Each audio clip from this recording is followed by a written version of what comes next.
esforzado por llegar, Señor, los bendigo en esta hora y te ruego que tu Espíritu Santo hable a sus vidas en el nombre de Jesús. Amén y amén. Bien, estamos en Mateo, digo estábamos porque hay una predicación antes de esta, y estamos en las bienaventuranzas. Y recién estamos en la segunda tendría que haber tocado el sábado pasado, pero por un inconveniente, bueno, seguimos hoy. Bienaventurados los que lloran, porque ellos recibirán consolación. Amén. Bienaventurados los que lloran, porque ellos recibirán consolación. Una otra versión puede decir, porque ellos serán consolados. Así que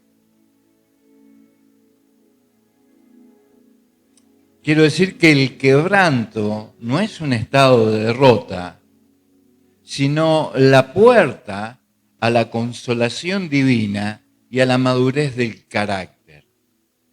Debemos entender, y otra de las cosas que también debemos comprender y acordarnos de la primer prédica, no dijo él bienaventurado, dijo, ¡oh! Benditos son ustedes los que lloran. ¿No? Recuérdense de la primer prédica. Eso es lo que en griego quiere decir, ¡oh, benditos ustedes los que lloran!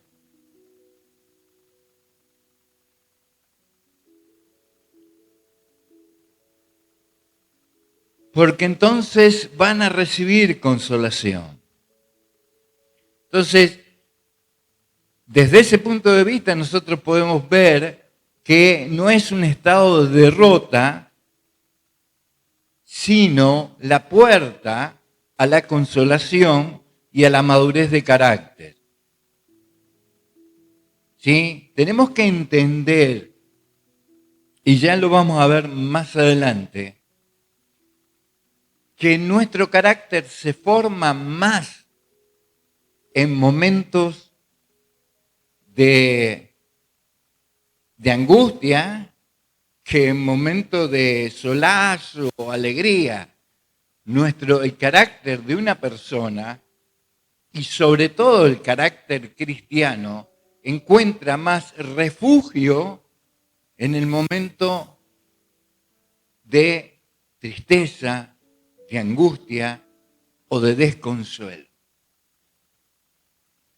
Y hay un choque cultural aquí, es una paradoja, la paradoja del reino, el reino del revés, dijera un profesor mío de teología. Vivimos en la era de la tiranía del positivismo. El éxito nos enseña que no se debe caer nunca, que la madurez es imperturbable, y otra cosa, que las lágrimas son una señal de debilidad. Sin embargo, aquí, en la palabra de Dios, encontramos que esto no es así. Es contracultural lo que encontramos en la palabra. Va en contra de la cultura del mundo, del concepto que tiene de éxito el mundo. ¿Qué quiere decir? ¿Que tenemos que andar llorando por llorar? No. Esto quiere decir que cuando estamos afligidos, cuando estamos dolidos, cuando estamos en dificultad, Dios permanece muy cerca nuestro.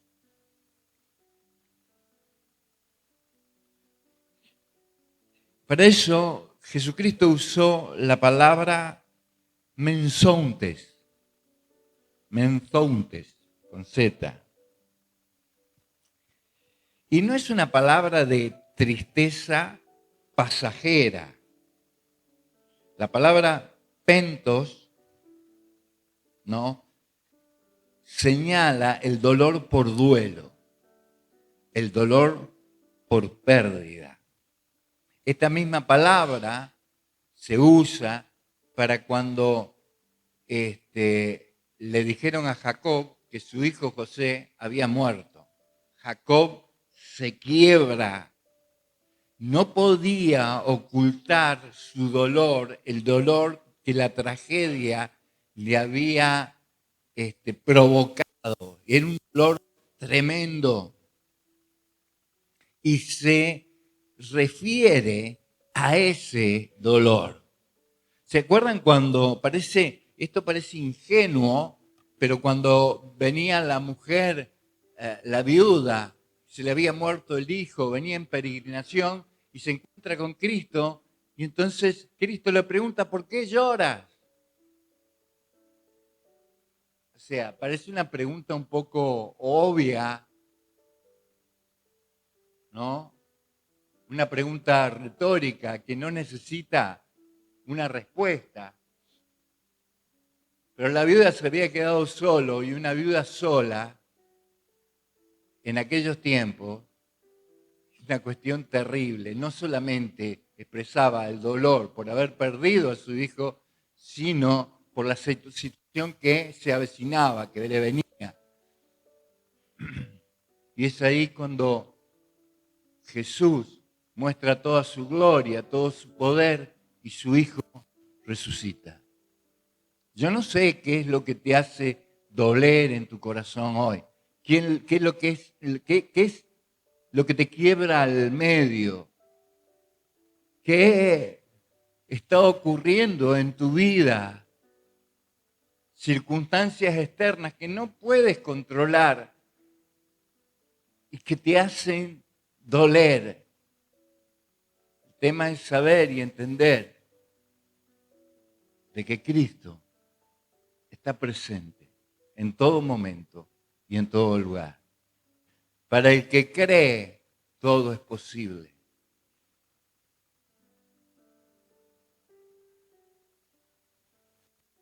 Antes de decir esas palabras, para el que cree, todo es posible, Jesucristo le dijo a Marta, Marta, yo soy el camino, la resurrección y la vida.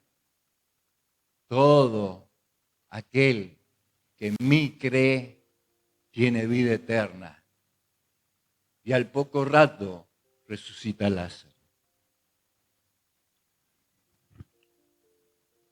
Es increíble cómo Dios puede llamar dichoso a aquellos que están quebrados por el duelo, que están dolidos.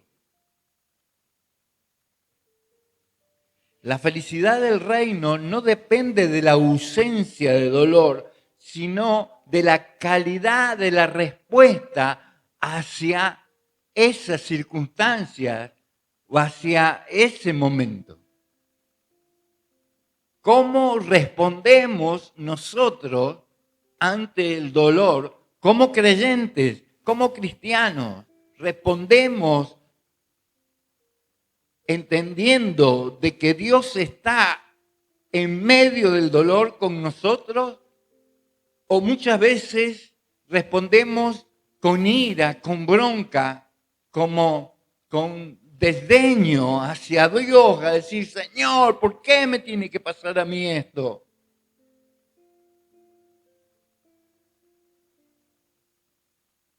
Dios nos habla aquí en la bienaventuranza, en la buenaventuranza, que este es el reino del revés.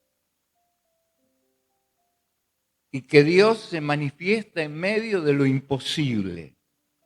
Hay tres dimensiones en el quebranto. Hay una dimensión personal. El dolor que profundiza el alma. Hay un proverbio árabe que dice, la luz del sol produce desierto. Y es así, ustedes imagínense que el sol esté dando permanentemente en cierto lugar o en cierta tierra donde no haya nubes, donde no haya truenos, donde no haya lluvia,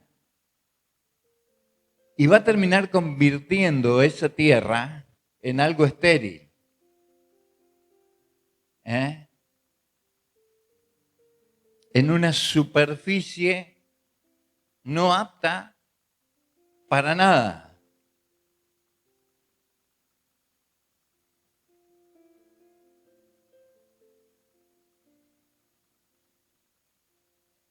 No crece nada en un desierto de pura felicidad superficial. Y tendríamos que ver el valor de la lluvia, ¿no? Semillas de paciencia, de humildad, de sabiduría, de poder, necesitan lluvia para poder germinar y crecer. Y es en el suelo húmedo por las lágrimas donde estas semillas pueden encontrar el lugar correcto, la atmósfera correcta para poder germinar. ¿Quién no quisiera tener una vida extraordinaria, esplendorosa, sin ningún tipo de problemas, sin ningún tipo de situaciones angustiosas o desequilibrantes? ¿Quién no quisiera?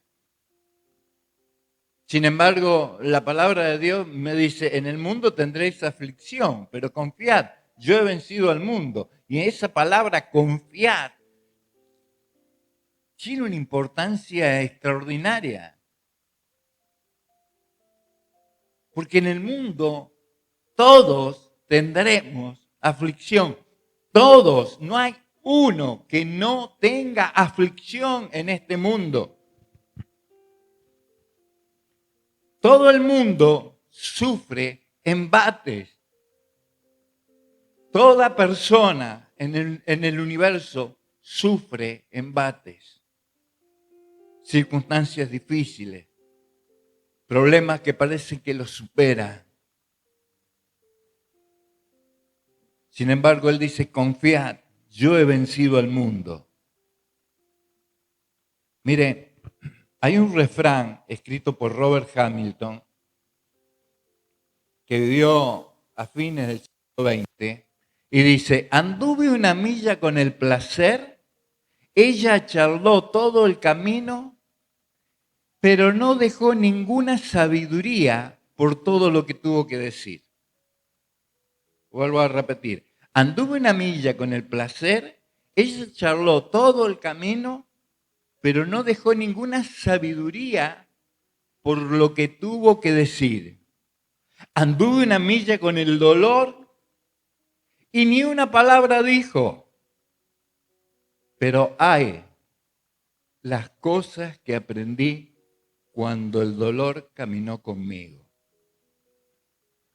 Anduve una milla con el dolor y ni una palabra dijo. Pero hay las cosas que aprendí cuando el dolor caminó conmigo. El placer es un pésimo maestro. El dolor es silencio, pero nos hace sabios.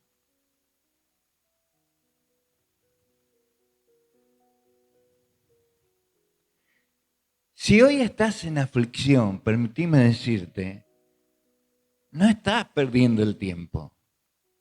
Estás profundizando en tu interior.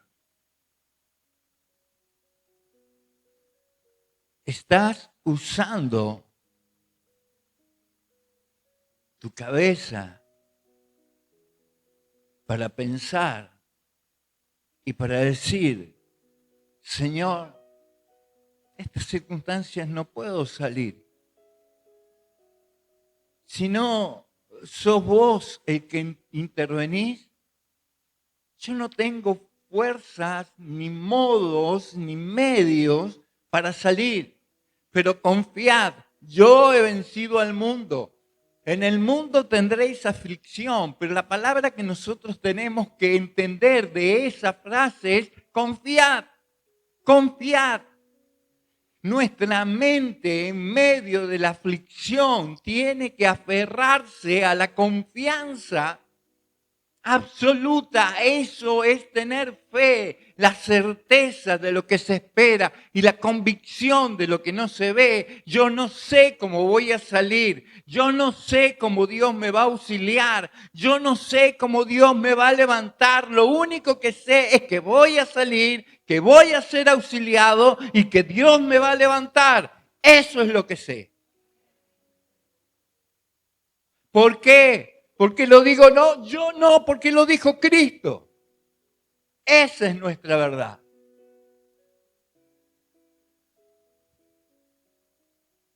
La aflicción nos revela la amabilidad del otro.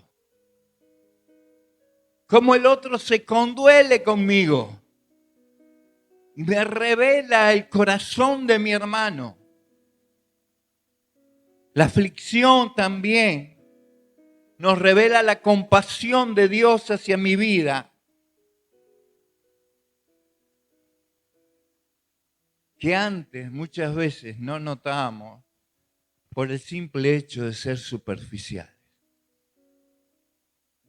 Todo va bien, venimos a la iglesia, está todo en orden, pero cuando nos toca la aflicción, cuando nos toca el dolernos, la segunda dimensión es la social. El dolor nos devuelve el sentido de ser gente, el don de gente. El dolor nos devuelve la humanidad. Es el poder entender al otro cuando el otro está sufriendo, cuando el otro la está pasando mal. El dolor nos hace empáticos. En la primera aventuranza nos pide que nos desliguemos de las cosas, pero en la segunda nos prohíbe desligarnos de los demás. ¿Se entiende? Cuando está alguien dolido, allí está Cristo, por lo tanto, ahí estamos nosotros, sirviendo, buscando atender, buscando comprender. Dice la palabra que nosotros vamos a consolar con las consolaciones que fuimos consolados. Podemos ver a la otra persona sufrir y condolernos. Hay una historia, la de Lord Shepherd Bury de Harrow. Narra esto la historia. Dice que venía un carro que traía a un muchacho muerto en el carro. El camino cuesta arriba, pedregoso, y la compañía eran 4 borrachos que cantaban y que brindaban entre ellos con las botellas mientras iban tomando. Se reían, cantaban y acompañaban al carromato.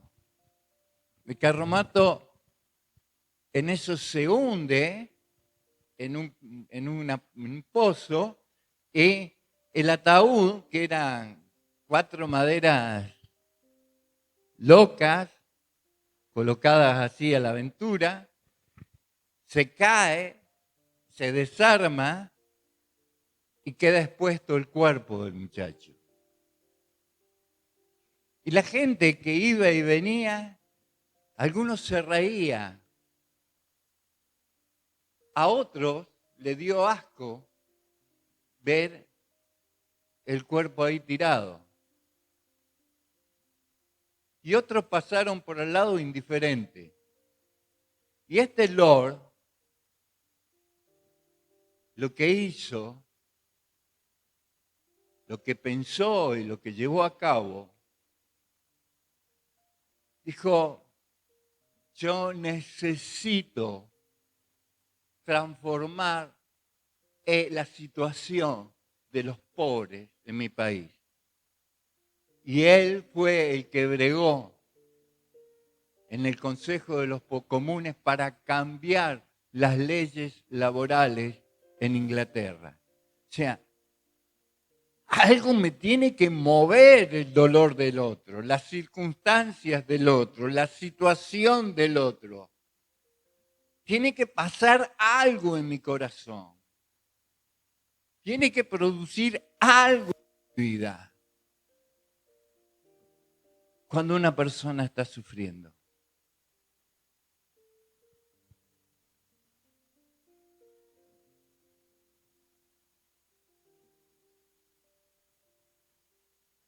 Esta es la historia de Shaftesbury.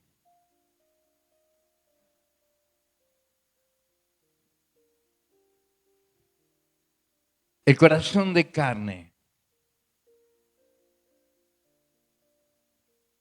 nos da la capacidad de que nos duela lo que les duele al vecino, lo que está transitando el vecino. Antes, en tiempos atrás, hace 40 años atrás, en una calle se conocían todos. Hoy ya no se conoce quién es el vecino, quién está a la par. Antes se sabían las cosas. Ahora no se sabe nada. Antes te venían y te golpeaban la puerta por una taza de azúcar o de hierba. Hoy eso ya no pasa. Y no estoy hablando del chismerío, No, simplemente estoy hablando de ser comunicativos unos con otros.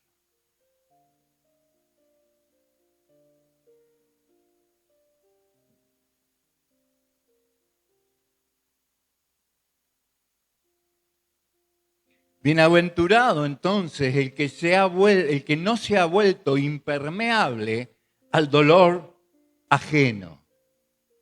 Porque muchas veces somos impermeables, todo nos resbala.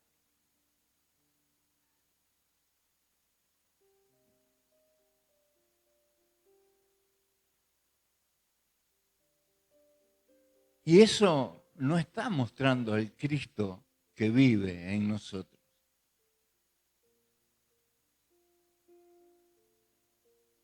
Nosotros no tenemos que saber la vida del otro para chusmear o para sacar el cuero. Nosotros tenemos que conocer la vida del otro para saber qué es lo que necesita de lo que yo tengo. Al menos saber de que puedo estar orando y clamando por él.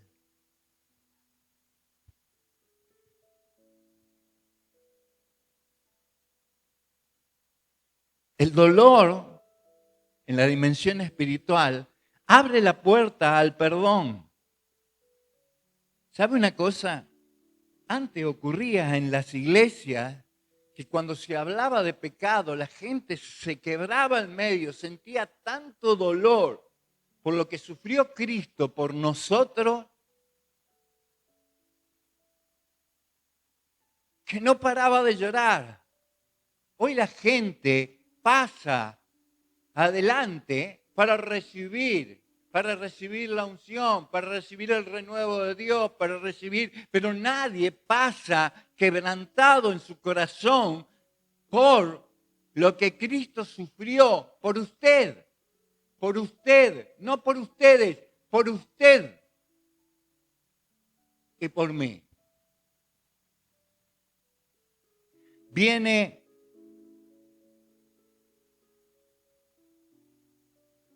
de penitere, de dolerse.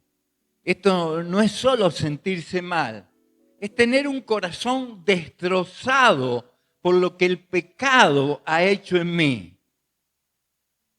Un joven puede romper las reglas en un hogar, pero cuando ve que ese romper las reglas causó dolor a su padre, a su madre, cuando ve a su madre desgarrada en llanto,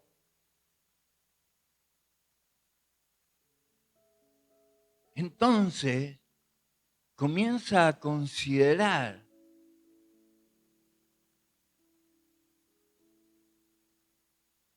cómo habré hecho, por qué hice esto. La palabra de Dios en el Salmo 51:17 es clara. Los sacrificios de Dios son el espíritu quebrantado, el corazón contrito y humillado. No despreciarás tú, oh Dios.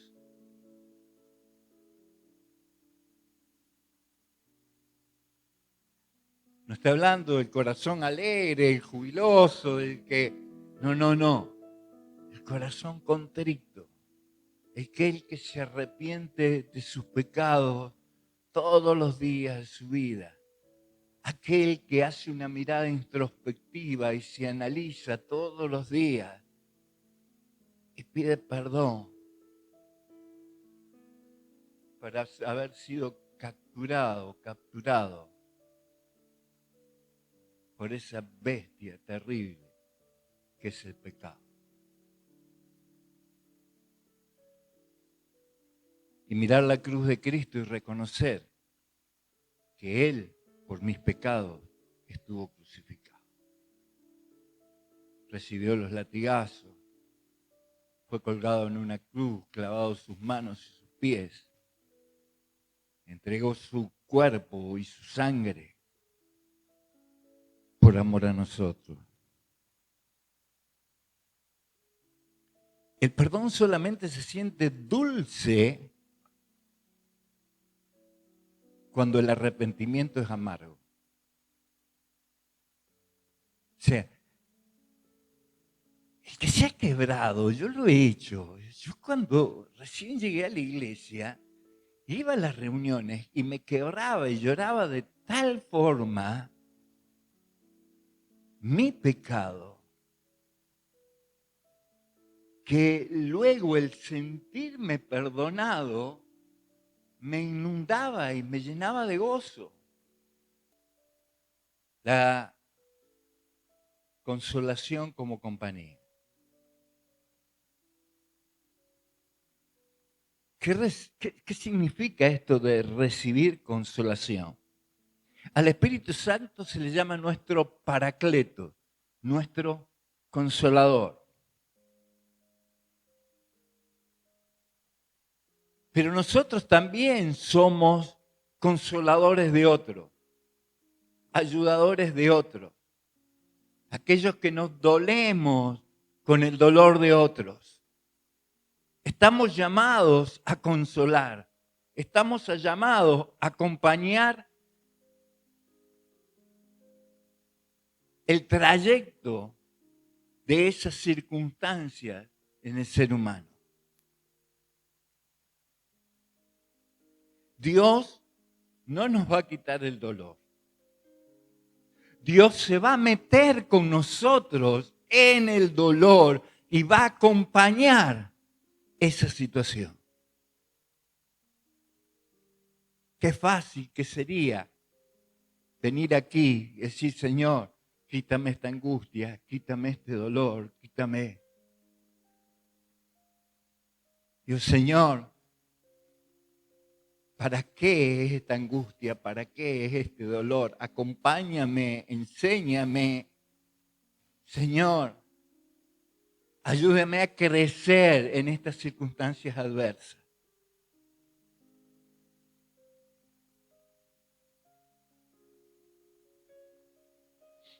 Ya estamos terminando.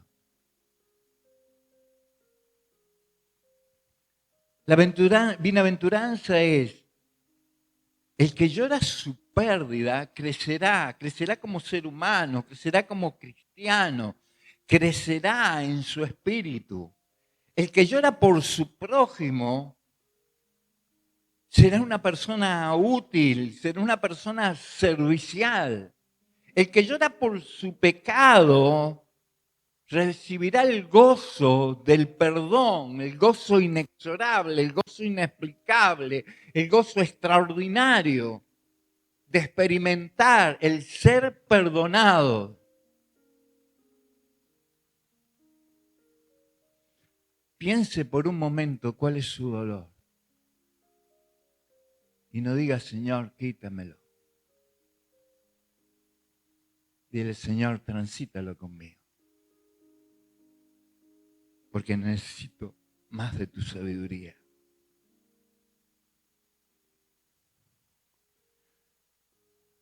No tenés que dejar de dolerte o dejar de llorar.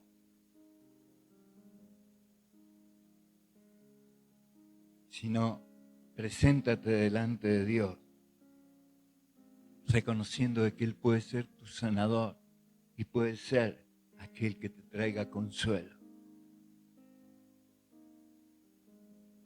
En tu quebranto de hoy se instala el trono consolador de Dios en tu corazón.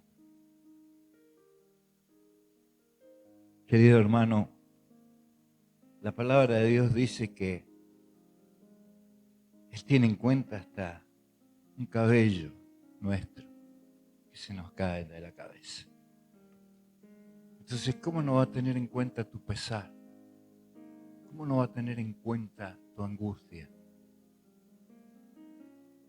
Pero no pienses que Dios es un recurso facilista, un recurso momentáneo. Aquel que piensa en Dios como corresponde, sabe que Dios es nuestro levantarnos y nuestro acostarnos. Que Dios sigue siendo Dios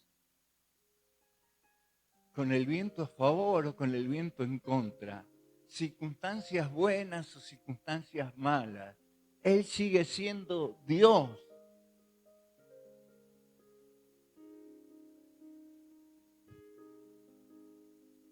Apréndelo a reconocer en el dolor y lo vas a alabar en todo momento y en toda circunstancia. Porque cuando estés en tus momentos de gloria, vas a pensar, oh Señor, que esto dure. Y si no dura, te ruego que estés presente en mis momentos de angustia y mi dolor como lo estuviste siempre. Lo que nos fortalece para levantarnos y para seguir no es ver los momentos extraordinarios que hemos pasado. No, es ver cómo Dios ha estado al lado nuestro y nos ha levantado en los momentos de dificultad, en los momentos de enfermedad, de angustia, de necesidad, de caída económica, de angustia con nuestros hijos, con nuestro esposo, con nuestra esposa. En esos momentos nosotros nos damos cuenta de que Dios estuvo siempre y no nos ha dejado y no nos va a dejar. Porque Él lo prometió. Yo estaré con vosotros. ¿Hasta cuándo? Hasta el fin.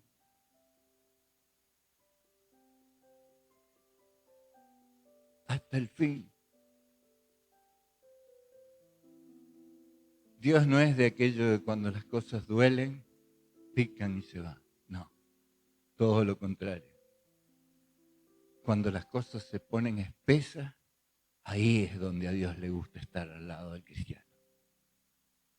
Ahí donde Dios les gusta pelear, ahí es donde Dios saca su escudo, ahí es donde Dios protege de las saetas del enemigo, ahí es donde Dios te consuela, es ahí donde Dios te atrae hacia su pecho y comienza a acariciarte tu cabeza y te dice, hijito mío, todavía estoy. Y estaré siempre. Amén. Que Dios les bendiga.